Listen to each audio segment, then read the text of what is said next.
100 দিনের কাজ নিয়ে খুবই গুরুত্বপূর্ণ একটা আপডেট চলে এসেছে। কেন্দ্র দীর্ঘদিন ধরে 100 দিনের কাজকে বন্ধ রেখেছে। সেই জন্য প্রশাসনিক সভা থেকে মুখ্যমন্ত্রী মমতা বন্দ্যোপাধ্যায় 100 দিনের কাজ শুরু করবে বাংলায়, সেই ঘোষণা কিন্তু করলেন। 100 দিনের কাজ কারা কারা পাবে তাদের নামের লিস্টও দিল এবং বকেয়া টাকা যেটা বাকি ছিল সেটা কবে রাজ্য সরকার শ্রমিকদের উদ্দেশ্যে ব্যাংকের অ্যাকাউন্টে ছাড়বে, সে সমস্ত বিষয়টা আজকের এই ভিডিওতে আমরা বিস্তারিতভাবে জেনে নেওয়ার চেষ্টা করব। ভিডিওটি বিস্তারিতভাবে দেখে নেওয়ার আগে ছোট্ট একটা অনুরোধ, যদি চ্যানেলে নতুন হয়ে থাকেন অবশ্যই চ্যানেলটা সাবস্ক্রাইব করে রাখবেন এবং নোটিফিকেশনটা অল করে রাখবেন এই ধরনের সমস্ত আপডেট সবার আগে পাওয়ার জন্য। চলুন আজকের আপডেটটা আমরা বিস্তারিতভাবে দেখে নিই। 100 দিনের কাজ বাংলায় করবে মমতা বন্দ্যোপাধ্যায় জানালেন। কেন্দ্রীয় সরকারের নতুন শ্রম আইন রাজ্যে চালু হবে না, আগেই পরিষ্কার জানিয়ে দিয়েছেন মুখ্যমন্ত্রী মমতা ব্যানার্জি। এবার সেই শ্রম আইন সংক্রান্ত একটি 100 দিনের কাজের চিঠির প্রতিলিপি ছিঁড়ে তার তীব্র প্রতিবাদ জানালেন মুখ্যমন্ত্রী মমতা বন্দ্যোপাধ্যায়। মঙ্গলবার কোচবিহারের রাসমেলা ময়দানে এক জনসভায় বক্তব্য পেশ করতে গিয়ে এভাবেই 100 দিনের প্রকল্পের বকেয়া নিয়ে কেন্দ্রীয় সরকারকে তীব্র ভাষায় আক্রমণ করেন তিনি। বললেন, আমরা কেন্দ্রের দেওয়া ভিক্ষা গ্রহণ করি না, আবার আমরা ক্ষমতায় আসব বাংলার মানুষকে বিকল্প উপায়ে কর্মশ্রী প্রকল্পের মাধ্যমে বছরে 80 দিন কাজ দেওয়া হবে। কর্মশ্রী প্রকল্পের মাধ্যমে এবার 75 দিন কাজ হয়েছে, 75 থেকে 80 দিন করব, পরে 100 দিনের কাজ কিন্তু বাংলায় শুরু করা হবে। এদিন সভায় মুখ্যমন্ত্রী বলেন, 3-4 দিন আগে কেন্দ্রীয় সরকার আমাদের একটা নোটিশ পাঠিয়েছে। কেন্দ্রের নতুন শ্রম আইন নিয়ে 100 দিনের কাজের টাকা দিতে নতুন শর্ত চাপিয়েছে। 3 মাস অন্তর নাকি লেবার বাজেট দেখাতে হবে। এসব কিন্তু ওদের চালাকি। এটা ডিসেম্বর মাস, মার্চের বাজেট কিন্তু শেষ হয়ে যায়, কি করে হবে? একটি গ্রাম সভায় নাকি 10 জন কাজ পাবে, এক পরিবারে তো 10 জনই থাকে, আবার প্রশিক্ষণও দিতে হবে, কি করে হবে এত কম সময়ে?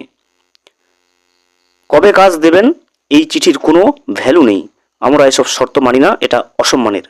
চলতি বছরের নতুন শ্রম আইনের প্রস্তাব পাশ করেছিল কেন্দ্রীয় সরকার। দেশের বিভিন্ন রাজ্যের 44টি আলাদা আলাদা শ্রম আইনকে সংগঠিত করে নতুন 4টি শ্রম আইন চালুর প্রস্তাব দেওয়া হয়েছিল। নতুন শ্রম আইনে নভেম্বর থেকে সেই শ্রম আইন কার্যকর হয়ে যায়। সেক্ষেত্রে রাজ্যের তরফে আগেই জানানো হয়েছিল এখানে নতুন কোনো আইন কিন্তু মানা হবে না। মঙ্গলবার কার্যত জন অরণ্যে পরিণত হয়েছিল কোচবিহারের রাসমেলা ময়দান। সেখানে এই বিজেপি ও কেন্দ্রীয় সরকারকে তীব্র ভাষায় আক্রমণ করেন মুখ্যমন্ত্রী তথা তৃণমূল নেত্রী মমতা ব্যানার্জি। এসআইআর এনআরসির বিরোধিতা যেমন ছিল, তেমনি 100 দিনের কাজের বকেয়া নিয়ে বিস্ফোরক কিন্তু বক্তব্য তিনি পেশ করেন। সভার শুরুতেই নিজের বক্তব্যের সুর বেঁধে দিয়েছিলেন মুখ্যমন্ত্রী। বলেন, আমরা তৈরি করেছি উন্নয়নের পাঁচালী, এটি আমাদের 14.5 বছরের যাত্রার একটি দলিল। ক্ষমতায় আসার পর প্রথম 1 বছর কেটেছে সিপিএমের রেখে যাওয়া আবর্জনা পরিষ্কার করতে। আমি হাতে পেয়েছি মাত্র 13 বছর। এরপরই তিনি বলেন, আমি ওদের বিজেপির মতো টাকার বিনিময়ে কিন্তু ভোট কিনি না, আমাদের সঙ্গে মানুষের ভালোবাসা রয়েছে, সেই ভালোবাসা দিয়েই কিন্তু ভোট আসে আমাদের কাছে। নির্বাচনের সময় আমরা কোনো সুবিধে নিই না, আমরা যা বলি তা করে দেখাই। ভোটের সময় যেসব নাটক চলে, উজ্জ্বলা গ্যাস প্রকল্পের নাম করে চা বাগান খোলার কথা বলে, এসব কিন্তু আমরা বরদাস্ত করব না।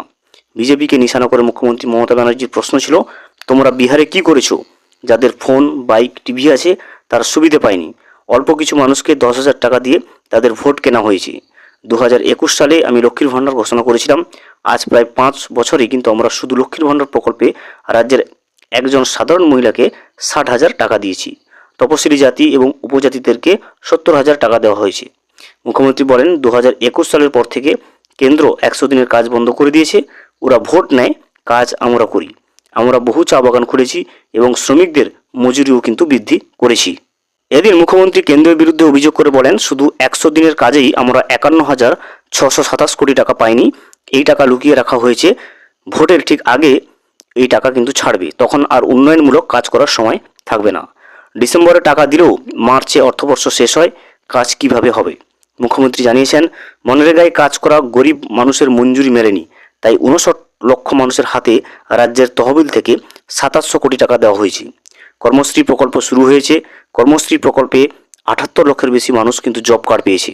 এরপর এসআইআর এনআরসি নিয়ে কেন্দ্রের বিরুদ্ধে ঝাঁঝালো আক্রমণ শোনান মুখ্যমন্ত্রী মমতা বন্দ্যোপাধ্যায়। তিনি বলেন, যত ষড়যন্ত্র করতে চাও করো, প্রথমে এসআইআর, তারপর এনআরসি। এনআরসি আমরা হতে দেব না, বাংলায় একটাও ডিটেনশন ক্যাম্প হতে দেব না। বাংলা থেকে কাউকে তাড়ানো হবে না। হিন্দু, রাজবংশী, তপশিলি, আদিবাসী, বৌদ্ধ, সংখ্যালঘু, তোমরা সবাই আমার গলার মালা। কেউ বিভাজন কিন্তু করতে পারবে না। বাংলা অখণ্ড থাকবে।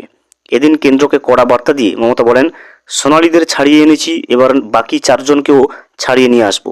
তিনি বলেন, সোনালী ভারতীয় নাগরিক, সব কাগজপত্র থাকা সত্ত্বেও তাকে বিএসএফ বাংলাদেশে পাঠিয়ে দিল। তারপর শুরু হলো অত্যাচার, এমনকি খেতেও পাননি তিনি। বাংলা থেকে খাবারের জন্য টাকা পাঠানো হতো। কেন্দ্রীয় সরকারের তরফ থেকে তাদের দেশে ফিরিয়ে আনার জন্য কিছুই করা হয়নি। আমরা তাকে জেল থেকে ছাড়িয়ে এনেছি। কমিশনের ঘোষণা অনুযায়ী এসআইআর এর চূড়ান্ত তালিকা প্রকাশিত হবে 14ই ফেব্রুয়ারি। তার পরের দিনই কিন্তু নির্বাচন কমিশন ভোট ঘোষণা করে দিতে পারে বলে আশঙ্কা প্রকাশ করেন। তার কথায়, এদের চালাকি হচ্ছে ফাইনাল লিস্ট তৈরির পরের দিনই ভোট ঘোষণা করে দেওয়া, যাতে কেউ আদালতে যেতে না পারে। এসআইআর এর নাম করে বহু প্রকৃত ভোটারের নাম কাটার অভিযোগ উঠেছে। এ প্রসঙ্গে মুখ্যমন্ত্রী বলেন, মারা যায়নি, তবু মৃত দেখানো হচ্ছে। হয়তো বিয়ে হয়েছে, অন্যত্র চলে গেছে, সেখানেও তার নাম আছে কিনা দেখার জন্য কিন্তু পুরনো নাম কেটে দেওয়া হচ্ছে। জনতাকে সতর্ক করে তিনি বলেন, শুধু ড্রাফট লিস্টে নাম থাকলে হবে না, ফাইনাল লিস্টের নাম আছে কিনা দেখে নেবেন। ভিডিওটি সম্পূর্ণভাবে দেখার জন্য অসংখ্য ধন্যবাদ। এখনো পর্যন্ত যদি চ্যানেলে নতুন হয়ে থাকেন এবং সাবস্ক্রাইব না করে থাকেন, অনুগ্রহ করে চ্যানেলটা সাবস্ক্রাইব করে পাশে থাকবেন।